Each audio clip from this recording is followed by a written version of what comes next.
Welcome to Hub Dialogues. I'm your host, Sean Spear, editor-at-large at the Hub. I'm pleased to be joined today by Preston Manning, the founder and former leader of the Reform Party and a leading thinker on Canadian policy and politics.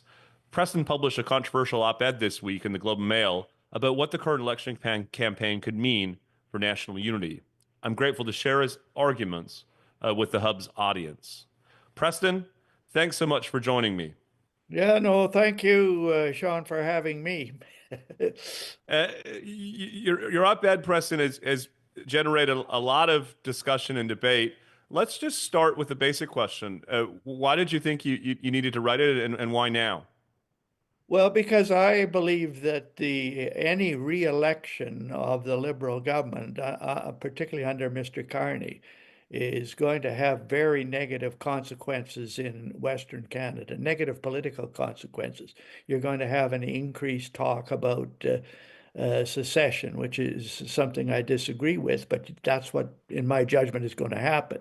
And so, what I was basically trying to say, particularly to voters in Atlantic Canada and Central Canada, do you realize? I know you don't want to hear this, but I say, do you realize that a vote for Mr. Carney is a vote to trigger a secession movement in Western Canada? I know oftentimes the author, him or herself, doesn't craft the headline, but the headline for your column was explosive. It reads, Mark Carney poses a threat to national unity. Why don't you set out your thesis? Well, I think that captures it exactly. If the Liberals were to be returned to office under Carney, standing behind him are 23 MPs, members of his cabinet, who 1 month ago were saying exactly the opposite to what he is saying today. These are people that oppose an obstructed pipeline construction for 9 years. Now they say they're for it. These are people that were fanatically committed to climate change when the rank and file of people were saying what we need is to get the cost of living down in this country so we can afford it. These are people that were on a woke agenda, which is increasingly being rejected. But if those same people are returned to office, no matter who the leader is, you're going to have a major rejection of the legitimacy of that government, particularly in Western Canada. You say in the piece that, as you just set out, that large numbers of Westerners simply won't stand for another 4 years of Liberal government, no matter who the leader is, which prompts the question, Preston, to what extent is this about the Liberal Party and its dispositions towards Western Canada? And to what extent is it Mark Carney and his views about the environment and energy development? Well, I think it's both. It's both. It's Westerners saying, how could we return to office a government with the track record of the current Liberal administration? And then when they get into Mark Carney's personal views, they see him as an elite globalist, been out of the country for 9 years. The idea that he has even an understanding of the current desires and wishes of Western Canadians, that's a stretch. And going and having a photo op with the Edmonton Oilers is not it's not the way to remove that suspicion. And what I'm concerned about, Sean, and tried to get at in that op-ed is if there is this great unrest that in Western Canada, if the Liberals were to be re-elected, how can that be channeled in a constructive Hmm. way? There'll be all kinds of eccentric people, there'll be extreme people, there'll be advocate all kinds of extreme ideas. And my suggestion was that we should plan for a Canada West Constitutional Conference where the various options could be considered democratically and provide some sort of a container for that energy which is going to be expressed if the Liberals are returned. Now, my personal hope is that there'll be a brand new government. And what Western Canada then would be doing is negotiating, talking to that government of what can be done to repair the damage that's been done over the last 9 years, and how can a constructive position be put together to deal with Mr. Trump and Canada-U.S. relations. We'll come, Preston, to your proposal for a Canada West constitutional conference because it's a novel and interesting idea. But let's get at the heart of your motivation, which, as you say, was to warn Canadians and outside of the West of the animus and the agitation in Western Canada, and the extent to which there's a sense of growing alienation. You say in the piece that, quote, a vote for the Carney Liberals is a vote for Western secession. I mean, is it your view, Preston, that we are at a stage where growing numbers of Western Canadians would actually be prepared to support separation from the rest of the country? I think certainly to consider it, and that's what I'm trying to say to voters in Atlantic Canada and to Central Canada. Do you realize that by voting for Carney and the Liberals, that's one of the possibilities that you could trigger? And I kind of think of myself, Sean, as I know this is a Western analogy, as a scout. Hmm. The scout's job is to ride out ahead of the main company, go over the next hill, go around the next bend in the river, and looking for danger on the one hand, but opportunity on the other. And one of the most difficult parts of being a scout is coming back to the main company who have not gone around the next turn in the river and have not gone over the next hill and trying to persuade them. I think there's danger if we go this way, but I think there's opportunity and positive things if we go that way. And what I'm saying as sort of an old scout in Western Canada, I'm saying I've been over that next hill. I was over it once before in the late 1980s and 1990s. And I'm saying there's a danger that if the Carney Liberals are returned to office, you're going to trigger a secession type movement discussion, certainly in Western Canada. I think listeners and viewers would be familiar with the notion that Western Canadians in general and Albertans in particular might feel like a re-elected Carney government would be uh, to say to say to say it in one way, less disposed to the development of the region's natural resources. You might even say hostile to the development of the resources. What are some of the other issues, or even more fundamental ones, that you think would cause Westerners to take the extraordinary step, almost out of a sense of desperation, to Well, consider something like another one would secession? be the fiscal situation that the Liberals in office have just run up deficit after deficit after deficit and a mounting national debt. And who's going to pay for that?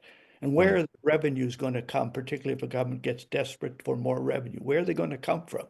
A lot of them are going to come from the exploitation of the resource sectors of Western Canada. The Westerners hear Mr. Carney and the Liberals talking about now they want to build east-west pipelines. And Westerners look at the Trans Mountain pipeline, which should have cost $8 billion, and see it cost $36 billion Mm. under Liberal management because they had to bribe every single Indigenous group and environmental group along the line of the pipeline. How big a bribe would it take to get another pipeline from Alberta to the East Coast? That pipeline was $30 million a mile of bribery. That would cost $90 billion to get. I mean, these are the kind of issues that just infuriate people. And then there's the Trump factor that Trump has indicated Carney is his guy, that he'd rather deal with Carney because he can be manipulated. And so a vote for the Liberals is a vote for the President of the United States dictating who should be the Mm. Prime Minister of Canada. Any kind of Democrat, if you're a small d Democrat, I don't care what other political party you may be in, does that not appall you? How can the president of another country dictate who should be the Prime Minister of Canada? But Carney has been designated by Trump as his guy. So we say voting for the Liberals and Carney, you're voting for Trump's guy, and you're voting for someone that possibly could trigger a major dislocation in the unity of the country.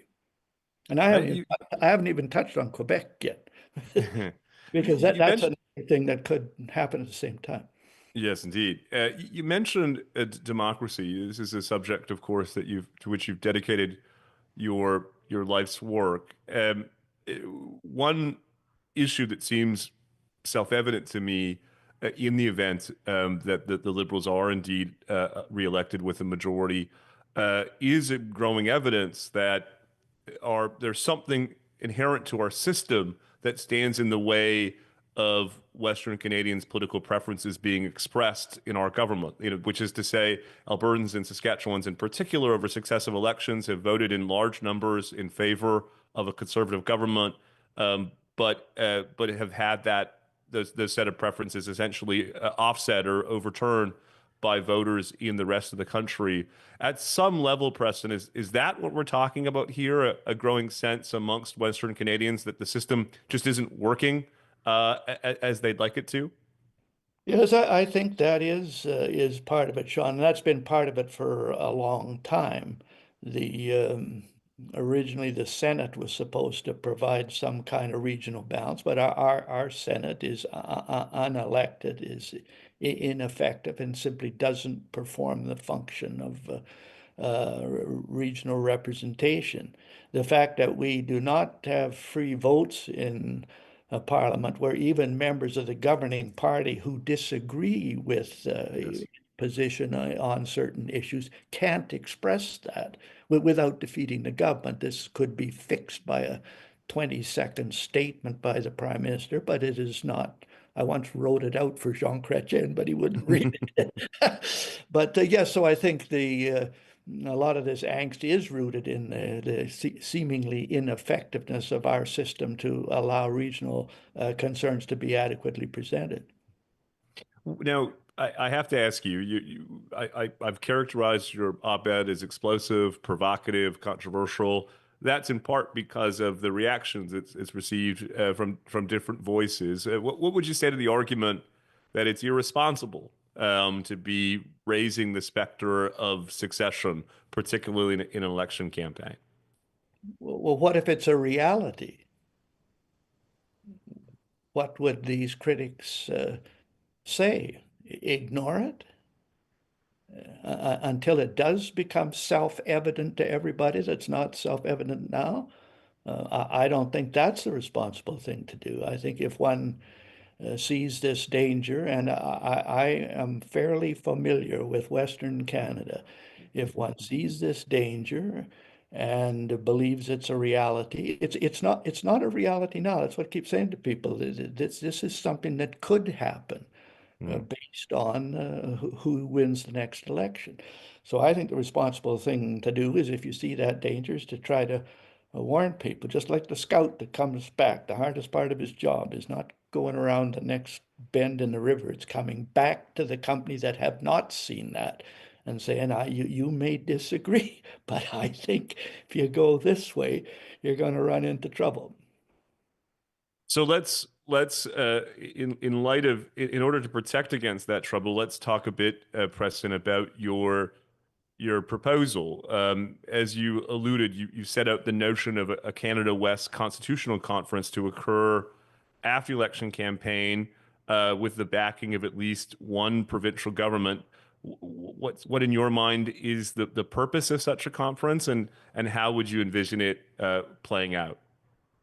Well, if there's a real change of government, a change of administration in Ottawa, then I would see that conference being a very positive thing, saying what can the West do to assist that government to repair the damage that the Liberal government has done over the last 9 years? And what can the West do to assist in presenting a united, strong front in dealing with Mr. Trump on trade issues? The West has a strong hand because whatever Trump says, the United States needs Canadian energy if he wants to achieve his goal of continental energy security. So if there's a change of government, I think that conference could make a major contribution to particularly repairing the things that the West feels have been neglected. If unfortunately there was a return of the Liberal administration, then I think that conference would turn to what are the West's options under that circumstance. Secession will be one of them. Maybe it would be defeated if there was a genuine democratic reform people looked at. Some people will suggest annexation to the United States, which I think is a completely non-starter, but maybe that has to be proven by a vote in some democratic assembly.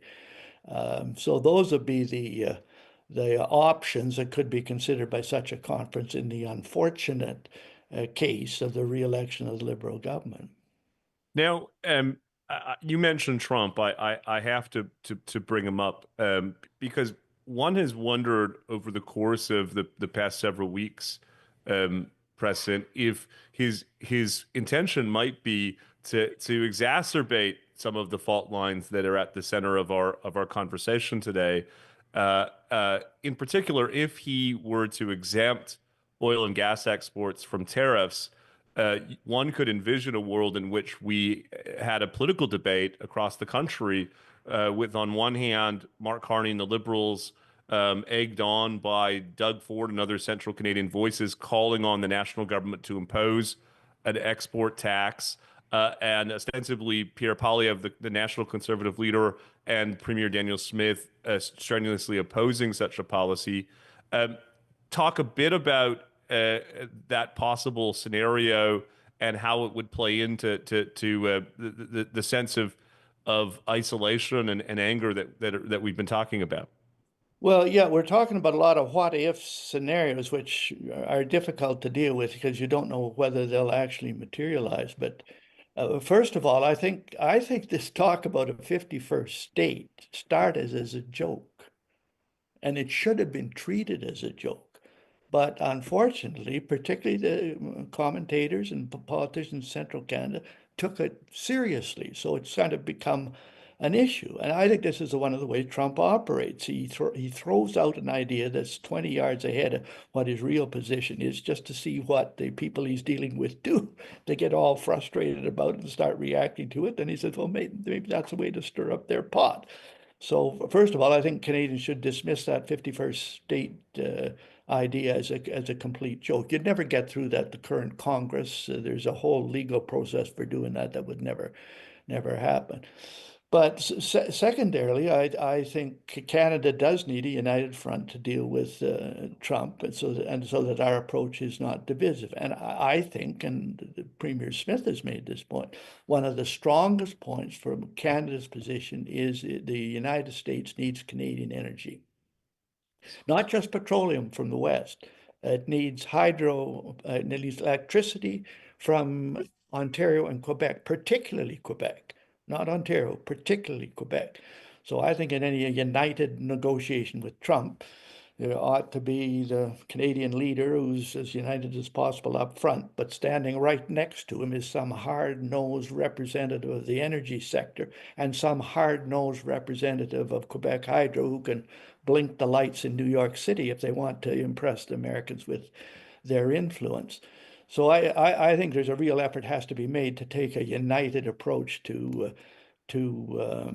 Trump, and I actually believe Poilievre is in a better position to do that than Carney because he'd be mistrusted by major elements in Canada itself. You went precisely where I was going to go next, which is developments in recent days of a potential meeting between Premier Smith and Premier Legault to talk about federal overreach and shared interests on protecting provincial autonomy.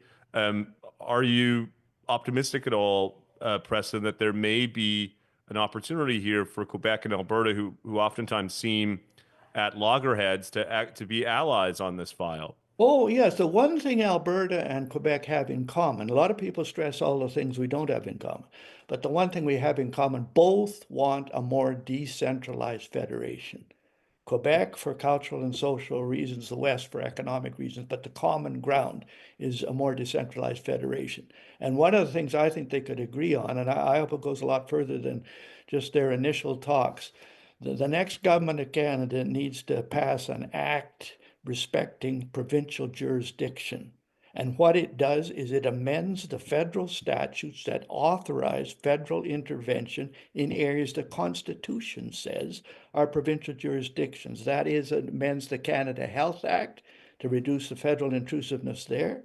It means repealing some of the federal bills that intrude on the and resource sectors, the Impact Assessment Act, and others.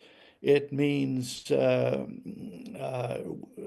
amending the Canada Mortgage Bank Act, because the Canada Mortgage Bank is being used to go and fund municipal infrastructure and allow the federal government to go around provincial governments with municipalities when the Constitution says municipal government is provincial jurisdiction. I think the next Parliament, an act respecting jurisdiction, provincial jurisdiction, it would address the major concern of both Quebec and most of certainly the western provinces, probably the rest of them. And if talks between the Alberta Premier and the Quebec Premier would advance that, I think that'd be quite a step in the right direction. Yeah, but just in parentheses for our listeners and audience, it's worth noting there is academic scholarship, Preston, over the past few years that shows that the Trudeau government's use of the federal spending power is unprecedented. You know, there's been no federal government that has been perfect on this issue, but there's similarly been no federal government that has uh, closer to its self-image been more committed to influencing provincial and local policy through the federal spending power. So I think your point's well taken. Um, the reason I've been asking these questions is to really get at the heart of what the agenda might be for something like the Western Canadian or the Canada West, pardon me, Constitutional Conference. Could subjects like the federal spending power be on the table at a conference like that? Yes, I think the broader heading would be how can you reduce federal intrusiveness in areas of provincial jurisdiction? And one of the tools it uses, as you mentioned, and I didn't mention, is the use of the spending power. But it actually passes legislation. The Canada Health Act Sure. allows the federal government to say you got to have a system like this, or you won't get federal health transfers. And that act ought to be reduced to 3 pages, that the federal Mm. government is committed to quality health care, however the provinces want to deliver it, that the provinces will get a Canada Health transfer based on their population. And the only condition, the single condition, is that the health insurance systems provide universal coverage to everybody, regardless of Yes. ability to pay. You could put that in 2 pages. The current act is a little longer than that and a lot more Yes. intrusive. Preston, one of the reasons I've always admired you on these issues is because you've been consistent in principle, which is to say, uh, well, on one hand, you have a a conception of our federalism that is decentralized and that respects provincial autonomy. You also have supported the federal government acting in its own areas of exclusive jurisdiction. And it seems to me one of the consequences of the Trudeau government's obsession with Section 92 issues is it's come at the expense of its focus on Section 91 issues. We know that our national defense is deteriorated, our national security is weak. We aren't respected in the world. We're in the midst of a major trade threat from the Trump administration. Why is it, do you think, the Trudeau government in particular, but to be honest, federal politicians more generally, go to Ottawa but seemingly have so little interest in what Ottawa is supposed to do? Well, I don't know. Partly they can get more publicity and traction in some of by invading these provincial areas because they're closer to where people's hearts are at. Health, Yes.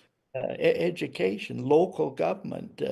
Yeah, maybe part of the reason is that they you can get more publicity by acting in those areas than they can in their own. One of the other areas where nobody disputes it's the federal power is the ability to knock down interprovincial barriers to trade. These Yes. interprovincial barriers to trade is an invasion by provinces in an area that the Constitution says is federal. Well And one said. of the things I envision is eventually a federal provincial conference. My father attended all of these from Mackenzie King's day, and he says those things are horse trading sessions. That's what they are. And one of the trades I see occurring in the future is the federal government say, okay, we will back off the areas where we've invaded, the health area, the municipal area, the natural resources area, but on the condition that you guys eliminate some of these barriers to trade, which is in the trade and commerce power of the federal government. I could see that as one of the horse trading things that would occur if you had the right government. And I have no question about, I don't know Pierre Poilievre closely. He was, as a teenager, he was interested in the Reform Party. He was on my board in Calgary Southwest as a Yes. Canadian, interested in politics. And I've been impressed with his growth, that he continues to grow in his capacity. And I've no doubt that he could be the Prime Minister of Canada. And I think he would pursue some of these initiatives. I'm absolutely convinced that a new Liberal government won't. Yeah, well, as we come to to a conclusion, let's just come back to some of the key insights that you wanted to convey in the op-ed, and really the conversation that you've galvanized in recent days. Uh, if if our Central Canadian listeners and viewers are persuaded by your arguments, what can the rest of the country do to protect against the rise of a national unity threat coming out of Western Canada? Well, I would say to remove one of the biggest threats to it, which would be the re-election of a Liberal government that has governed the way this one governed for the last 9 years. That's the best thing voters and the rest of the country could do. And then let get on. It's not just a matter of being against something. What are we for? And I think there's a number of positive things that we can be united on, and we have to be united on in order to deal with the United States. So, but I'm just trying to say to Central Canadian voters and Atlantic Canada voters in particular that are not maybe aware of the dangers of re-electing a Liberal administration. And as for your fellow Westerners, what's your message to them? Many of them are proud Canadians. They've made major contributions to the country. Some of them, as you've set out, are feeling increasingly isolated from their own country. What do you think that they need to understand in such a Well, moment? two things. I think one is to continue to advocate support for some of these positions that the West feels strongly about, and which are more represented by the federal conservative positions than the liberal position. But also to be cautious. If unfortunately there was a liberal government and there's this negative Western reaction, to deal with it responsibly. Don't hand it over to the most eccentric or the most extreme person who's yelling about annexation to the United States, or yelling about immediately creating a secession party like the Bloc Québécois or the Parti Québécois. Why don't we have a constructive democratic forum created to handle the energy that might be unleashed in that circumstance? Debate the different options, have a vote at the end of the day as to which one we think is the best. This is the democratic way to handle upsurges of political energies, responsible way. And I would hope a lot of Westerners would see the merit of that. Yeah, it's a great place to wrap up our conversation. Preston Manning, former leader of the Reform Party, of course, and leader of the official opposition. I want to thank you for joining us here on Hub Dialogues. Well, thank you, Sean. I very much enjoyed it.